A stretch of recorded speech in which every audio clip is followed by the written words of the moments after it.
Good morning, good afternoon, and good evening for all the participants who are joining us today.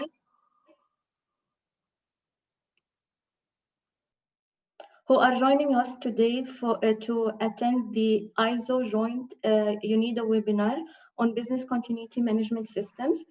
This is the seventh webinar within the ISO UNIDO special webinar series to counteracting the impact of COVID-19 through the use of international standards. My name is Nisreen, and I'm working at the ISO Capacity Building Unit as a program manager, and I am very pleased to join you today as an event producer for this webinar. It's quite obvious that many organizations and businesses has been seriously affected in different ways due to the outbreak of the coronavirus disease. As governments and regulators began to recognize the role of business continuity in mitigating the adverse impacts of the disruptive incidents on the society, they increasingly sought to gain assurance that key players had appropriate business continuity arrangement in place. Likewise, business recognized their dependence on each other and sought assurance that key suppliers and partners would continue to provide key products and services even when incidents happen. The consequences of the pandemic are that in many cases, the product and services of one organization, such hotels, restaurants, and so on, are not wanted or even are not allowed during this challenging time. Such organization may need to focus solely on survival. And hence, the ISO standard 22301 sets out the requirement for establishing such kind of capability. It brings together international best practice to help organizations of different types to respond to and recover from disruptions effectively.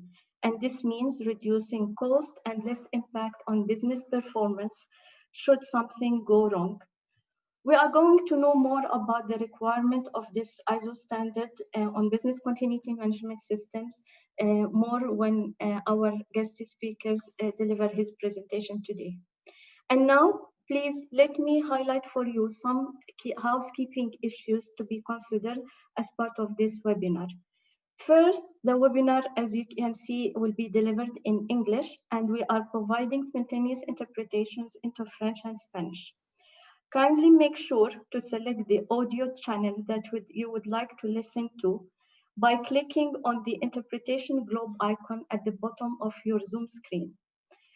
And once you click on this globe icon, it will turn into either the English, French, or Spanish flag, depending on the language that you have selected. Also, the webinar is being recorded, and we will make the recording and the speaker presentations available after the event. And finally, I would like also to draw your attention that the chat functions among the participants has been disabled, and hence you are kindly requested to submit your questions to the speaker versus via the Q&A box at the bottom of your Zoom screen. And we will try our best to answer as many questions as we can during this webinar. And now, and without further ado, I would like to introduce our guest speaker for today, Mr. Malcolm Cornish. Mr. Malcolm is a director of Recovery Management International Company in the UK.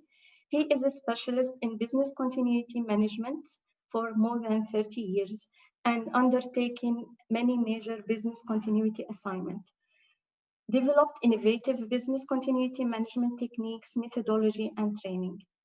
Malcolm also is a member of the CAR1, the British Standard Institute Committee responsible for British and international standards in continuity and organizational resilience. And also he's a member of the ISO Technical Committee 292. And he's also act as a technical assessor for the United Kingdom Accreditation Services, UCAS, performing witness assessment, surveillance documentations, and lead office visits for accrediting certifications body against ISO 22301 and ISO 28001. And now, before I pass the floor to our guest speakers, We would like to know more about you today, and I would like kindly to invite you now to answer the two polling questions that will be popping up on your screen in order to boost your engagement with us today. So I will be launching the first poll, and it is going to be shown on your screen. So select please the answers related to the first question. Malcolm, can you take us through the first question, please? Yes, it's really asking you to just identify as best you can the industry or how you would categorize yourself or the organization that you represent or work for.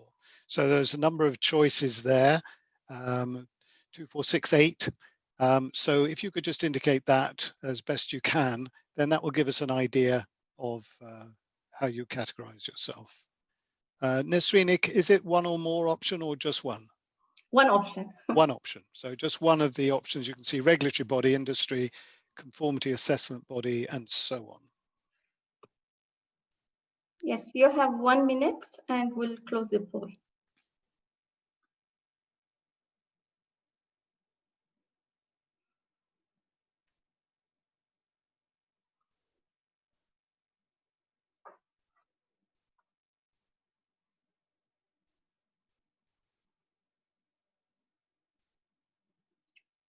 Okay, let's see the results together.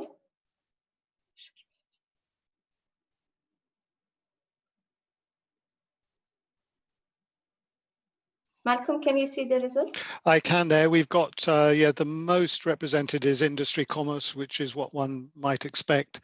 But there's a good smattering, I would use the term, of the regulatory bodies, conformity assessment bodies, who are people that, or organizations involved in certification, and accreditation body as well. So yes, that's a nice cross-section. Thank you for that. Yes, I agree. We have a good mixture among different stakeholders category. Okay, let's move to the second one.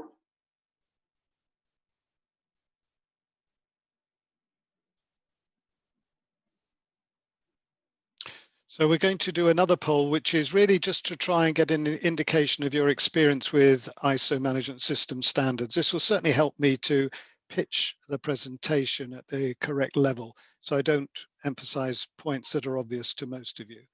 But I will cover everything anyway. But if you could launch the second poll. Yes, I'm doing that. 1 second. And here we go. Can you see the poll on the screen? So this is asking you to indicate your experience of my ISO management system standards, and that can be any standards that the quality standards or environmental standards, as well as business continuity management standards. And we're asking you to rate your experience from none to excellent knowledge and experience. So if you could just use that to give your indication, that again will be helpful to me.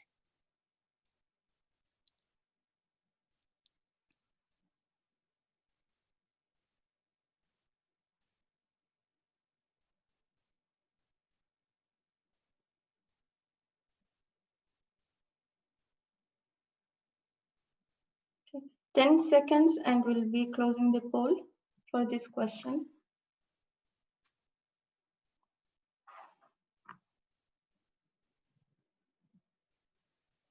Okay, let's see the results together. Malcolm? Oh, hang on. Sorry, I just flipped it off. So we've got around 10% have no experience, but then we've got some good experience ranging up to a number with excellent knowledge and experience. So I may be calling upon them to help me with some of the answers. So that's very good. A very nice cross section with fairly equal in the middle categories there. So okay, that will help me. I'm hoping I may be able to go through a bit more quickly in some areas, because I want to get through and provide the option for questions at the end. Okay, Nesreen, thank you for that. Great, thank you. And I think now we are ready to listen to your interesting presentation. So Malcolm, the floor is yours and you can go ahead, please. Yes, well, we shall see. Thank you, Nesreen. And you've already had some sort of introduction to me and explanation of my grey hairs. Essentially, I started my involvement with business continuity standards in July 2006 when I joined the BSI, the British Standards Institution committee responsible for them. And then I subsequently joined the ISO committee. I was initially involved in the development of British standard BS 25999, which many of you will remember, and then participated in the development of the two standards that ISO has published for business continuity management systems. I was a member of the committee that developed ISO 22301, and as project team leader, I was responsible for the development of ISO 22313. And I will say more about both standards in a little while. I will just share my screen so that we can have this slide deck. So Nesreen, just confirm that that screen has come through okay? Yeah, it's clear. Yes, we can see. Thank you. Thank you. The purpose of this webinar is to provide a brief overview of the two standards and explain how they provide answers to the many questions that organizations are struggling with because of the COVID-19 pandemic. An article in The Economist, which I read from October 2020, provides a good summary of the impacts of the pandemic. It said in February, the coronavirus pandemic struck the world economy with the biggest shock since the Second World War. Lockdowns and a slump in consumer spending led to a labor market implosion in which the equivalent of nearly 500 million full-time jobs disappeared almost overnight. World trade shuddered as factories shut down and countries closed their borders. An even deeper economic catastrophe was avoided thanks only to unprecedented interventions in financial markets by central banks, government aid to workers and failing firms, and the expansions of budget deficits to near wartime levels. And Kristina Georgieva, the head of the IMF, described the pandemic as being a crisis like no other crisis. But is that really true? I came across another quote, which was, for some organizations, near-term survival is the only agenda item. Others are peering through the fog of uncertainty, thinking about how to position themselves once the crisis has passed and things return to normal. The question is, what will normal look like? While no one can say how long the crisis will last, what we find on the other side will not look like the normal of recent years. Those words, in fact, were written 11 years ago by Ian Davis of McKinsey & Company during the financial crisis, but they are equally applicable to the current crisis, but they do show that we have been here before.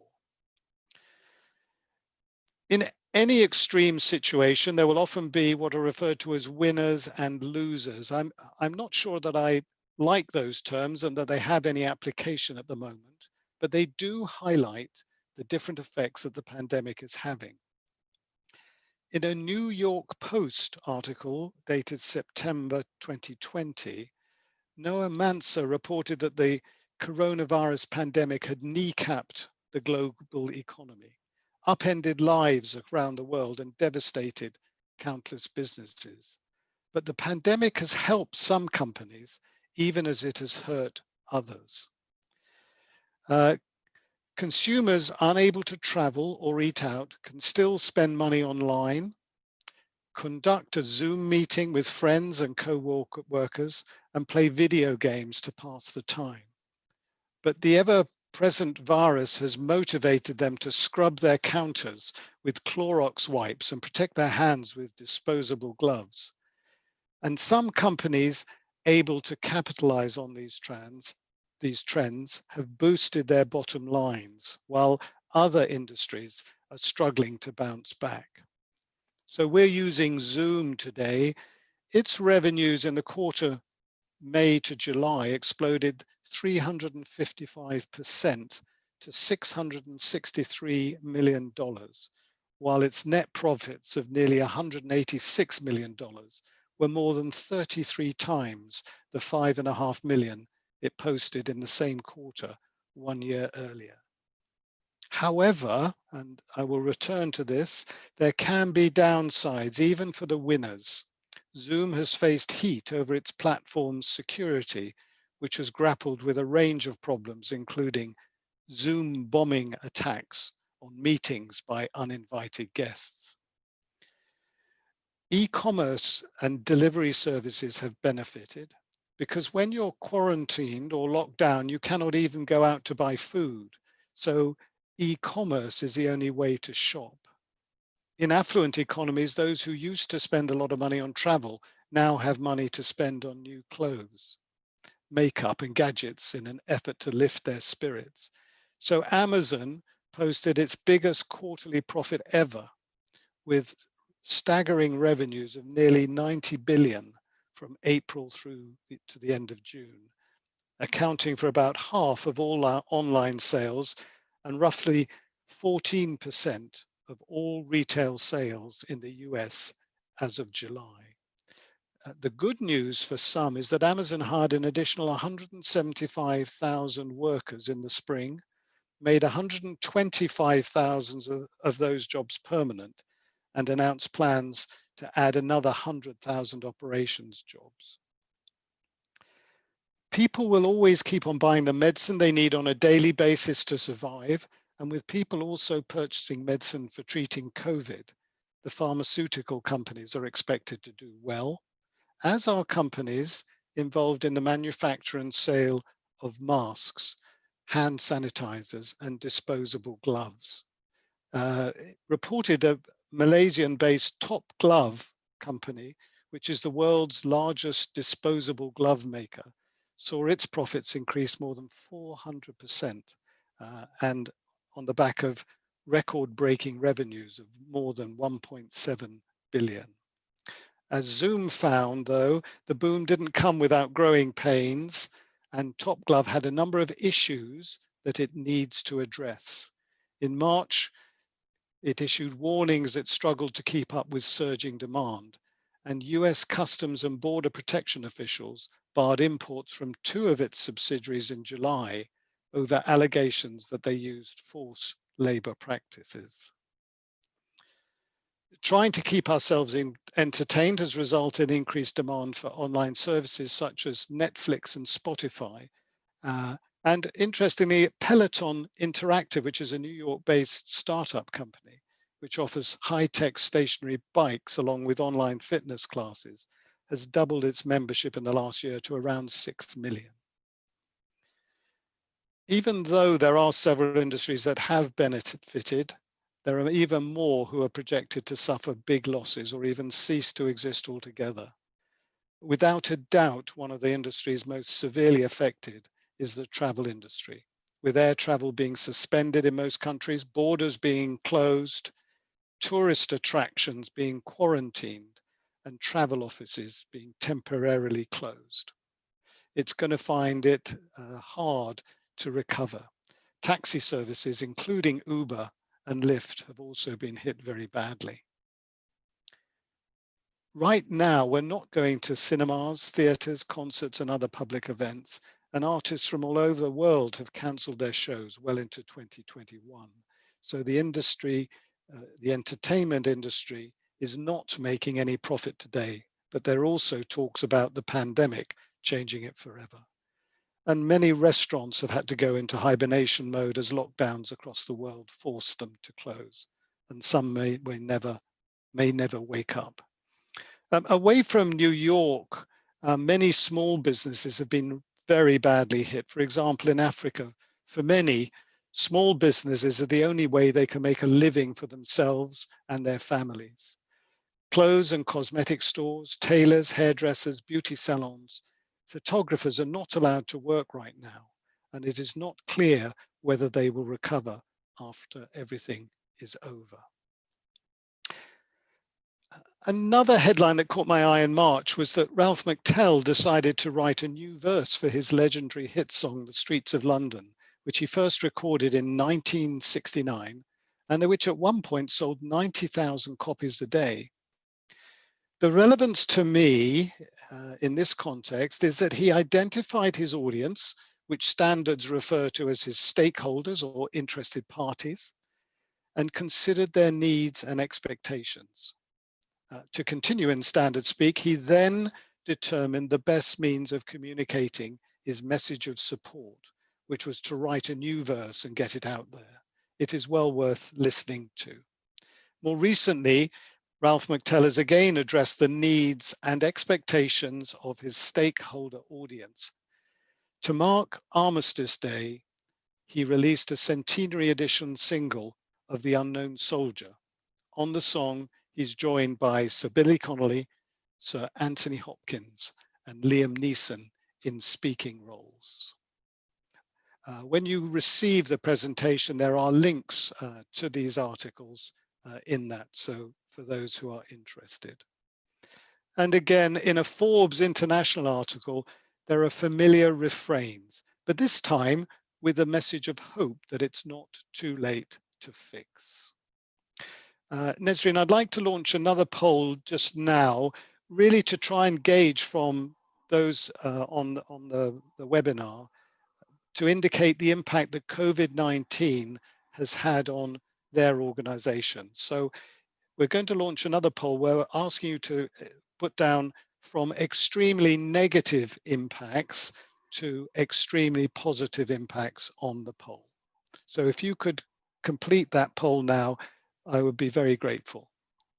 Yes, so the poll is shown now on the screen. Okay, thank you, Nesreen.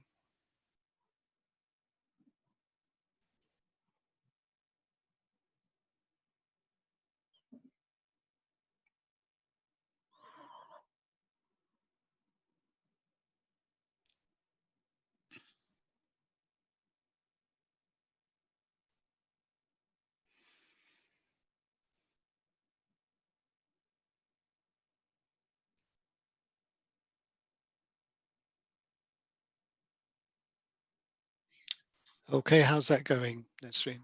Yes, in 5 seconds we'll be closing the poll.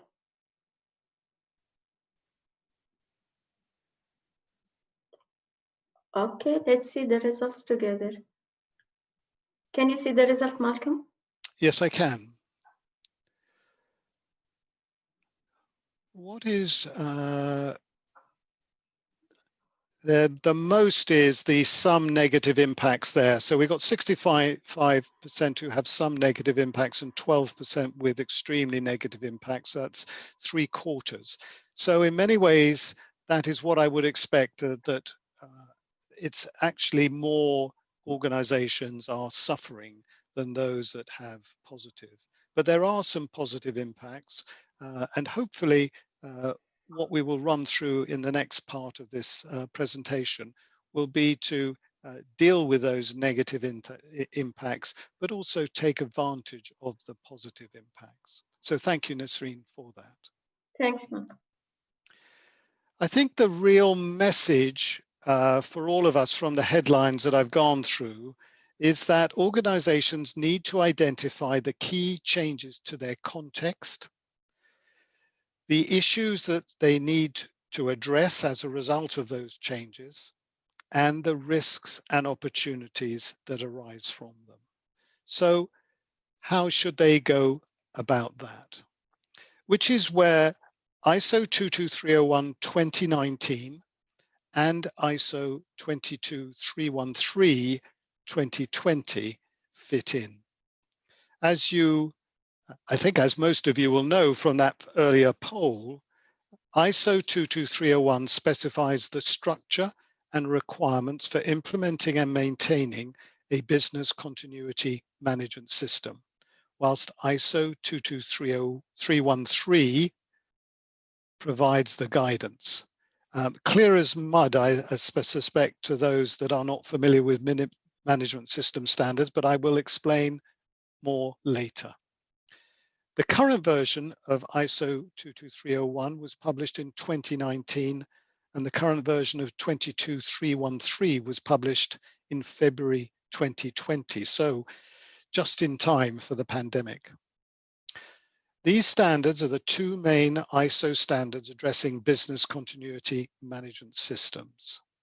The ISO 22301 2019 is still available for free from the ISO website, so the presentation includes a link to that.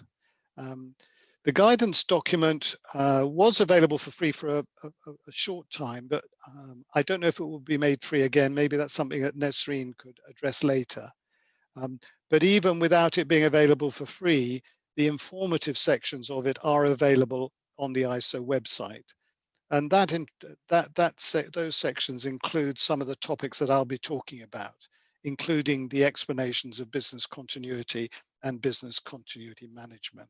So I provided a link to that as well. And Nesreen referred to the technical committee that I belong to, the TC292, which produces these two standards and has published many other standards that address the general topics of security and resilience. And they have a website and a link is provided to that. So before I address the main topic of the presentation, which is how can standards help, I'm going to pose two additional questions. Firstly, what is business continuity? And secondly, how does it help with pandemics? Now, the formal definition of business continuity is the capability of an organization to continue the delivery of products and services within acceptable timeframes at predefined capacity during a disruption. Now, as we have seen, continuing delivery is clearly a requirement for organizations that have to scale up or find different ways of continuing to deliver their products and services.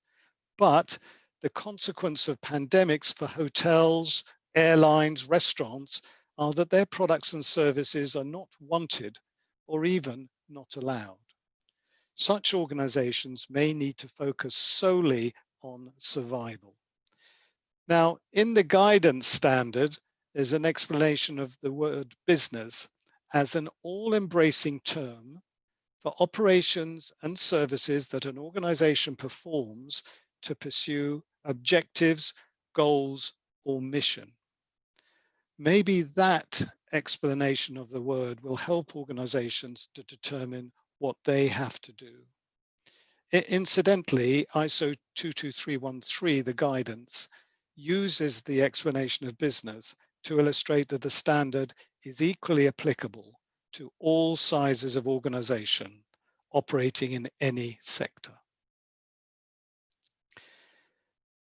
The primary purpose of the standard is to explain what organizations should do to increase preparedness to deal with disruptive incidents. And there are two diagrams that illustrate potential scenarios, and these are included in the introduction to the standard in the informative section.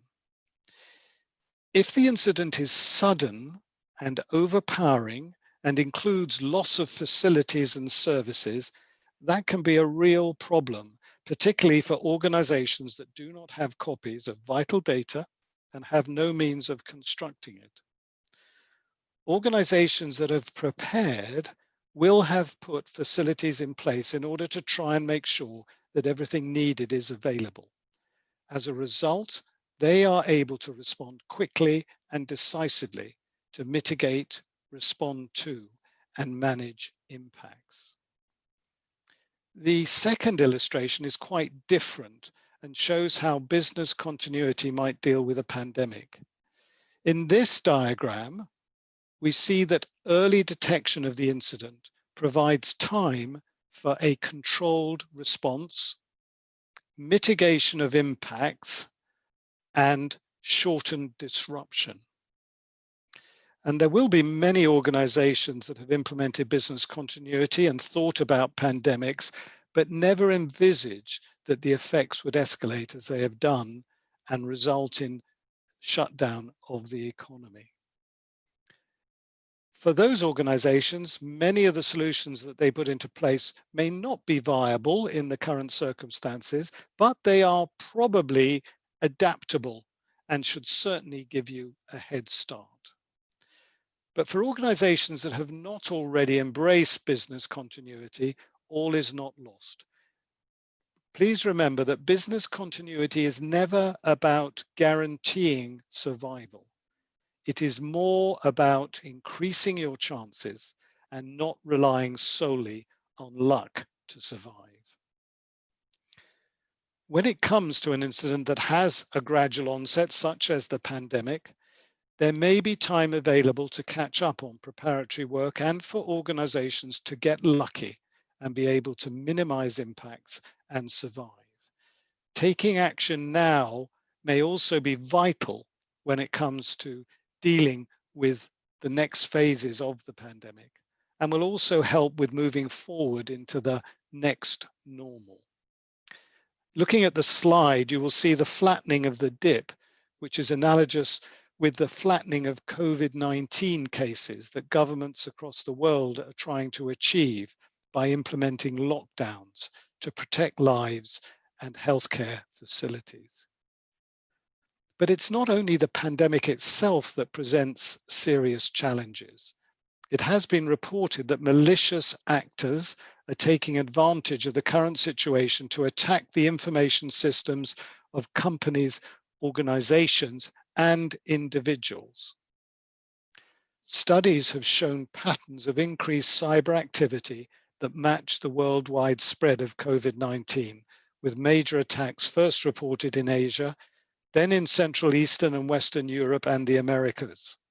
Hackers are using the pandemic as an opportunity to carry out targeted cyber attacks, and there has been an exponential increase in fraudulent and abusive activities online.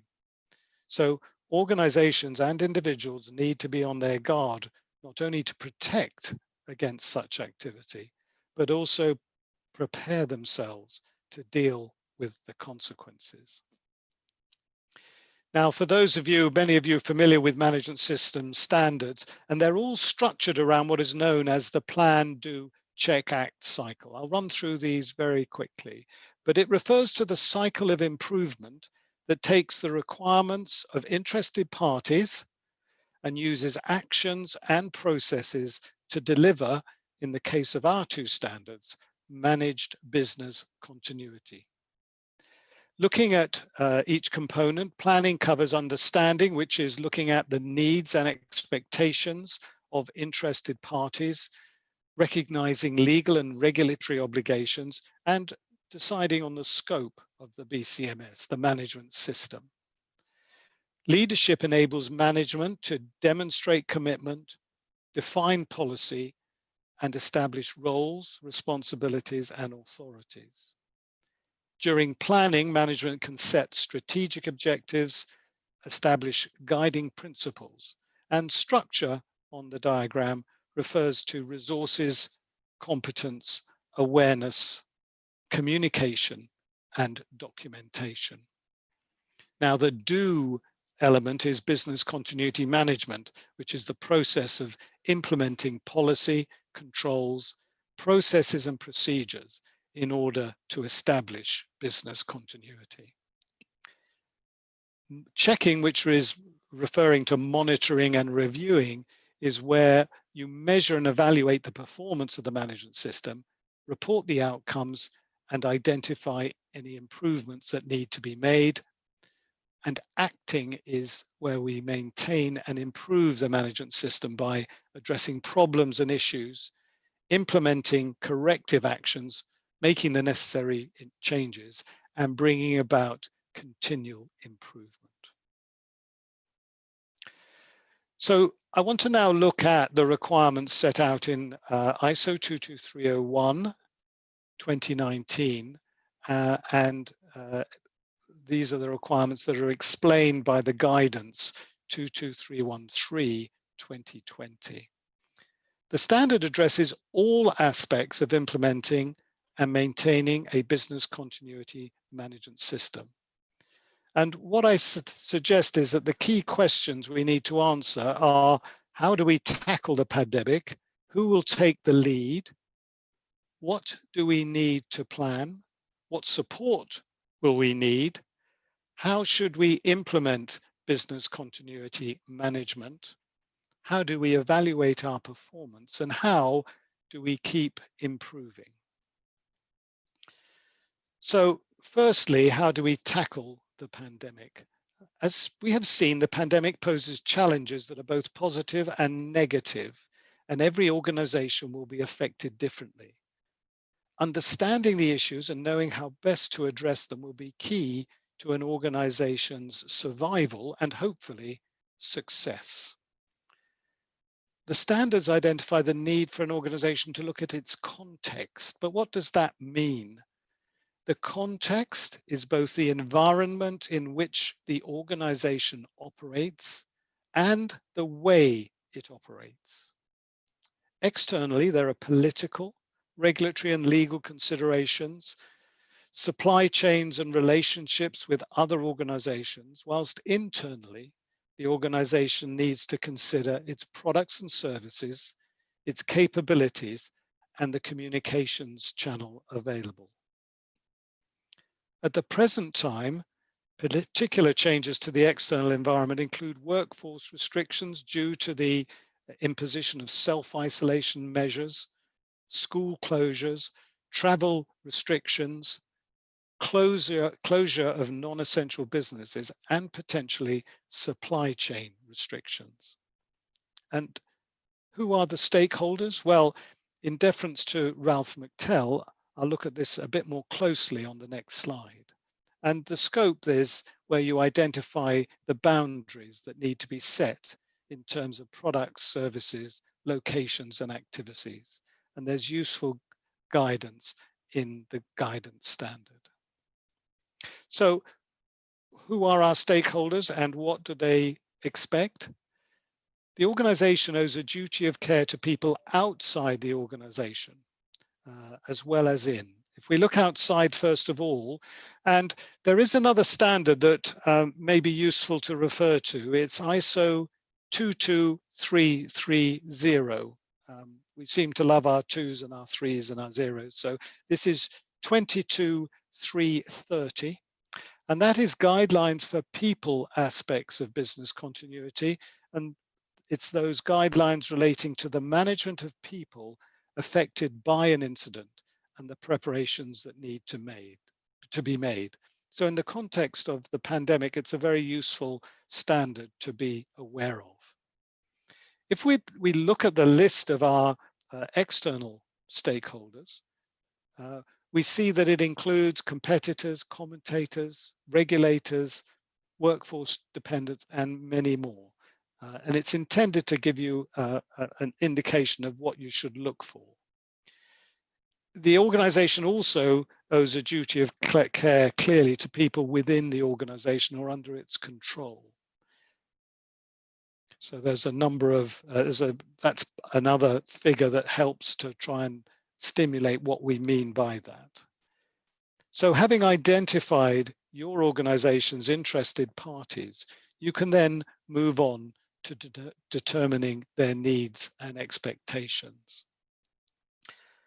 Clause 5 of both standards addresses leadership and the need for roles and responsibilities to be clearly designated, especially to address changes brought about by the pandemic. And those people who are allocated roles need to have the necessary authority and understand what is expected of them. There is clear differentiation between the role of top management and other levels, which is worth noting.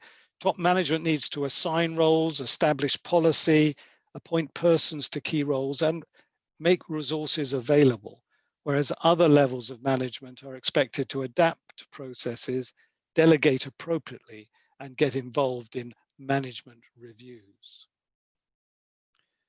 The purpose of planning is to obtain assurance that intended outcomes can be achieved, as well as continual improvement. So planning needs to be coordinated and cohesive.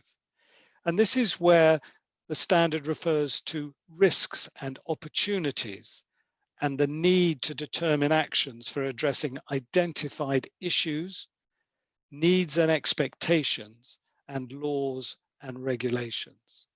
And these provide the basis for planning actions to exploit opportunities. And another clause, clause 6.2, refers to objectives which need to be properly constructed and have plans to achieve them.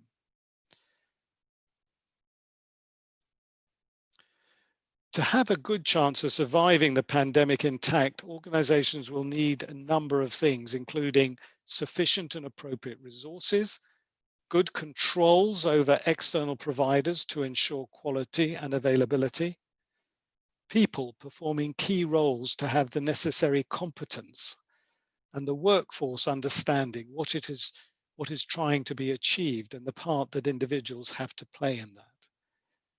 It also covers needs to have the means for achieving effective communication and have effective record keeping. So clause 7 deals in detail with all the different types of resources, competency of persons, awareness, communication, and documentation. So we've got through a number of the questions there, and that completes the overall plan phase. So how should we implement business continuity management? But first, I'd like to conduct another poll that will help me to understand the extent to which your organizations have established business continuity. So Nasreen, if you could launch the one which will ask people to indicate the extent to which your organization has implemented business continuity management, from not at all to having a business continuity management system certified to ISO 22301. So if you could launch that poll now, that would be great. Yeah, it's launched now.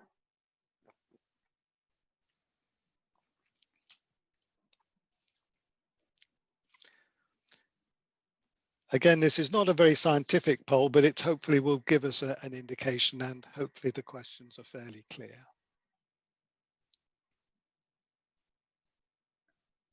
More 10 seconds before we close it. Yep, that will be fine. Thank you.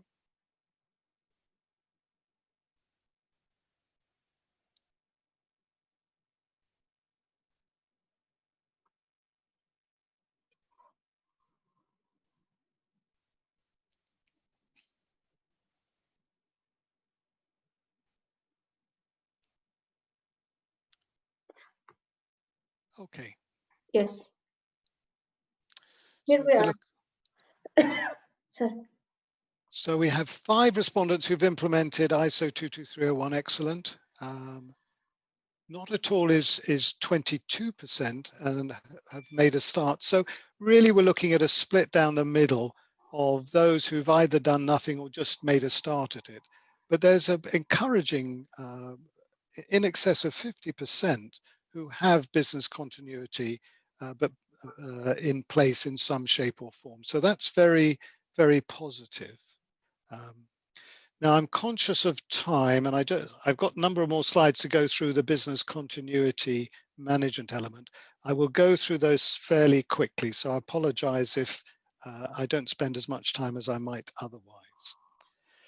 So how do organizations implement business continuity? I alluded earlier to the need for organizations to reassess, but what do they need to reassess? A fact is that all activities performed by an organization are clearly important, but some need to be given more priority during the pandemic to ensure delivery of products and services or just for survival.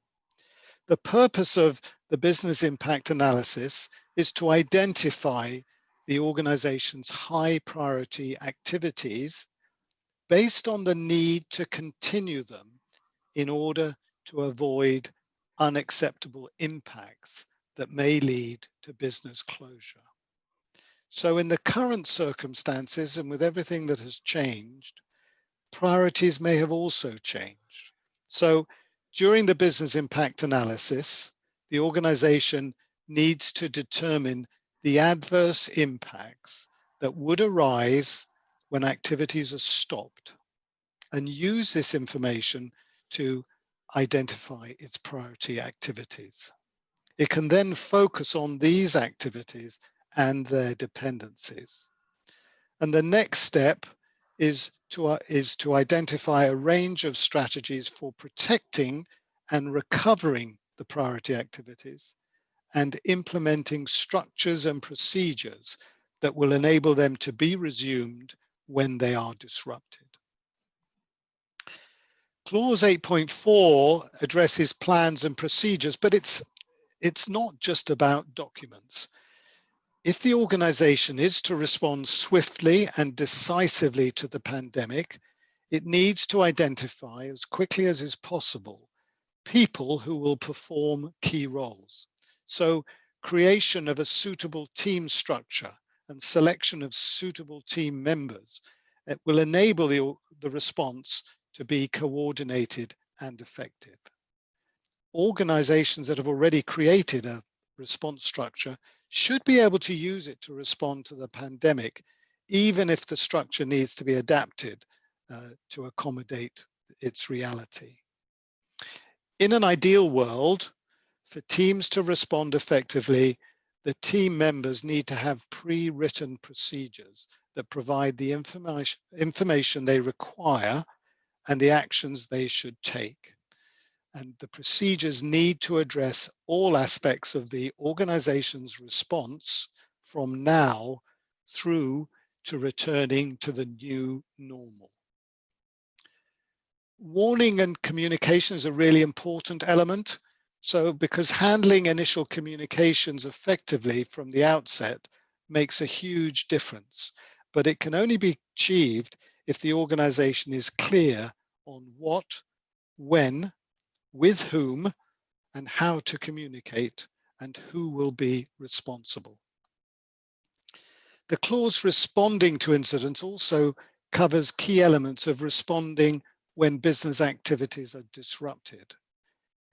The incident management team, or you can use whatever term you wish to describe it, but there needs to be a team capable of assessing the incident, considering all the options available, and mobilizing the organization's response. Earlier on, I talked about one of the planning clauses, communications, which addresses aspects of communication with stakeholders in relation to the management system before the incident. During an incident, communicating effectively with stakeholders is still vital, but the communication in this instance will be in relation to the incident, not the management system. So what else should we focus on? Safety and welfare is clearly a #1 priority, included COVID-safe work environments and security that may be needed to counter cyber attacks and the like. So data and privacy and protection should not be forgotten. As stated before, the focus should be on priority activities. So this enables resources to be allocated most appropriately. But remember also that the activities are likely to depend on IT systems, information technology systems. So that will need to be addressed as well. So that probably covers implementing business continuity management within our management system in the fastest way I ever have. So I hope the main points have come across. In the context of a management system, the next thing we need to think about is evaluating its performance. So in that, the only way we really are going to achieve and ensure that the organization stays on track towards achieving its objectives is to have effective monitoring, measurement, analysis, and evaluation. Some of the things that need to be included there are specifying what is to be monitored and how, when, and by whom that should be performed, and monitoring evidence of deficient performance. Getting an unbiased view is an excellent way of finding out if objectives are being met, and hence the reference to internal audit, which can also identify improvement opportunities. And really, involving management in reviews promotes confidence and demonstrates management commitment, which is excellent for morale. And finally, how do we keep improving our business continuity management system? This is where we try to achieve continual improvement, which is achieving a higher level of efficiency and effectiveness by reacting to performance deficiencies and implementing corrective actions to address them. And it is vital to keep improving even the best management systems in order to increase our capability to deal with the current pandemic and any future crises and disruptions that we encounter. In conclusion, therefore, I hope that I have conveyed how the two standards, ISO 22301-2019 and ISO 22313-2020, can help all organizations to counter the impacts of COVID-19. And perhaps more importantly, they provide the means for organizations to find out answers to their questions. Now, if you have any further questions, we're going to turn now to the Q&A facility. We do, unfortunately, only have 5 more minutes left, but I will see what I can do to answer the questions that you have. Yes, Malcolm, I'm going to share with you a couple of questions posted by the participants, and we'll ask you to reflect on them quickly. Some of them are quite interesting. So the first one, how do you develop a business contingency plan and who should be involved? A business contingency plan and who should be involved. As I think I said, that one of the things is that having plans and procedures, which is one of the most obvious outcomes of a business continuity management system. But just as importantly is everything that goes before and after. The whole process should involve identifying the best people to contribute to that. The process also will help you to determine what the content should be in those plans, and maybe even identifying events that you might have to encounter. So the best way, and this is what I learned when I moved from business continuity management, if you like, to business continuity management systems, is that having a framework for pulling all the relevant information together, identifying the right people, is what the management system is all about. And it provides the means for improving on an ongoing basis. So I hope that answers that question. Okay, thank you, Malcolm. The next one, it seems it's coming from a participant working in the consultancy services. So he's saying when going to a manufacturing business, they think business continuity management is information related standard, as majority of experts working on it is from information background. And when we try to convince these businesses that ISO 22301 is for any business, they think is not easy to be implemented. How do you convince them that this standard can be implemented for any type and size of organization? Yes, I think that certainly I've encountered that in my work for the United Kingdom Accreditation Service, where I observe the work of implementing the standard. It does seem that the information security standard does make reference to business continuity, but only in the context of information security.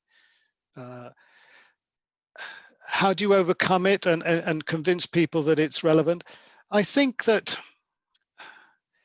it's really looking at it's the early parts of the context that really are true for a single organization run by one person. Even I work now as an independent consultant, and if I look at my business, I follow the the guidance, look at the requirements in 22301 and look at the guidance in 22313, which helps me to identify the issues that I, as a small organization, face, and point me in the right direction as to what I should undertake. So all I can say is really that organizations who are resisting 22301 maybe focus on the first parts of it, the issues and the opportunities, and those clauses in the planning phase, to really get the impression that it's not dictating how an organization should conduct itself. It's getting an organization to work out the best way for it to set up business continuity and all the important things that are needed to survive disruptive incidents. Okay, great. Thank you. The next one, is it possible to implement business continuity management system while business already stopped since last month? Certainly, yes. If the business has stopped, you almost have more information about why it stopped and what the facts are.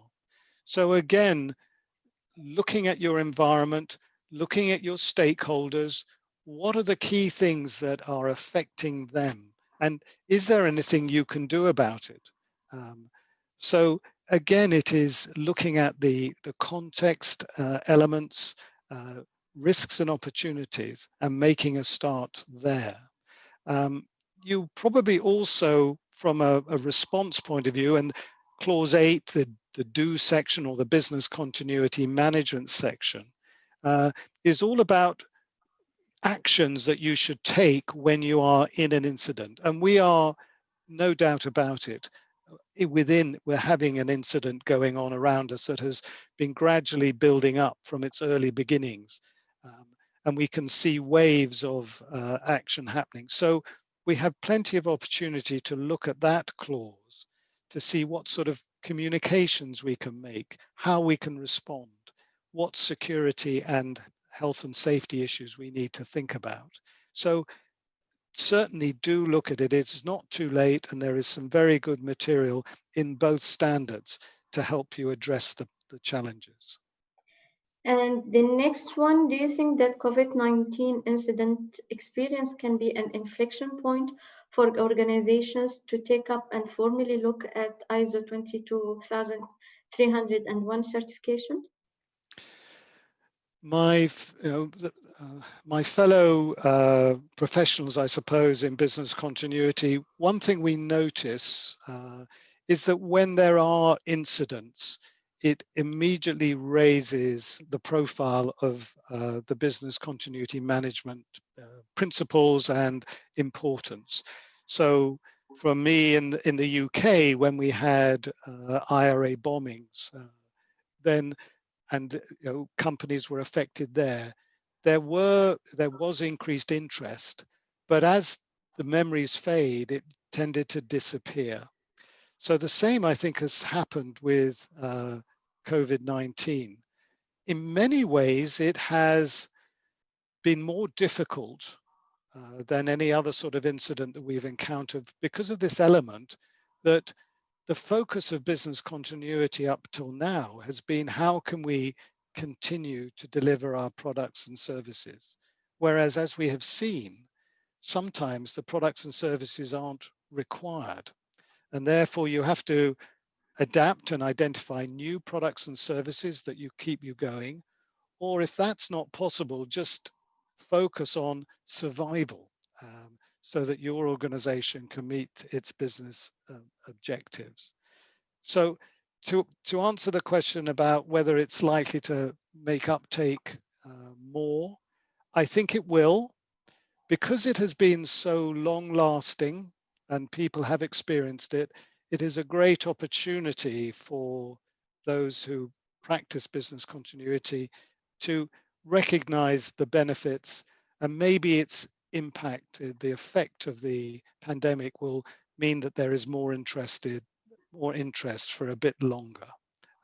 But I certainly I certainly hope that there is more interest in it, because to me it is a very practical thing that can be taken on by any organization of any size, and it is undoubtedly beneficial for helping situations such as this, but also it actually can help ongoing business as well. Great, thank you. The next one, which clauses from the ISO standard 22301 can be excluded when we define the scope of the organization? I think the simple answer to that is none. They all combine together. If you're looking for standard, if you're looking for a management system that meets all requirements, there is nothing that is optional. And if you exclude an element of it, it's like a building.